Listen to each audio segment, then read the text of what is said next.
They do it is they read something like chemistry, they discover the principles of chemistry, and then they test it. And then they add that back into their understanding, right? That's extremely powerful. And then the third thing, as I mentioned, is text action. So I'll give you an example. The government is in the process of trying to ban TikTok. We'll see if that actually happens. If TikTok is banned, here's what I propose each and every one of you do. Say to your LLM the following. Make me a copy of TikTok, steal all the users, steal all the music, put my preferences in it, produce this program in the next 30 seconds, release it, and in 1 hour, if it's not viral, do something different along the same lines. That's the command. Boom, boom, boom, boom, right?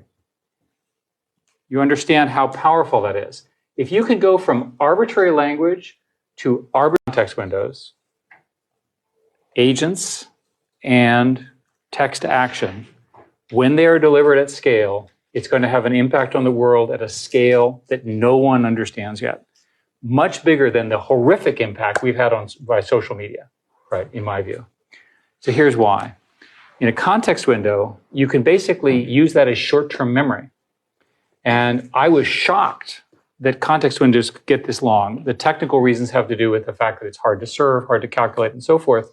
The interesting thing about short-term memory is when you feed you ask it a question, read 20 books, you give it the text of the books is the query, and you say, tell me what they say. It forgets the middle, which is exactly how human brains work too, right? That's where we are. With respect to agents, there are people who are now building essentially LLM agents. And the way they do it is they read something like chemistry, arbitrary digital command, which is essentially what Python in this scenario is. Imagine that each and every human on the planet has their own programmer that actually does what they want, as opposed to the programmers that work for me who don't do what I ask, right? The programmers here know what I'm talking about. So imagine a non-arrogant programmer that actually does what you want, and you don't have to pay all that money to. And there's infinite supply of these programs. And this is all within the next year or two. Very soon.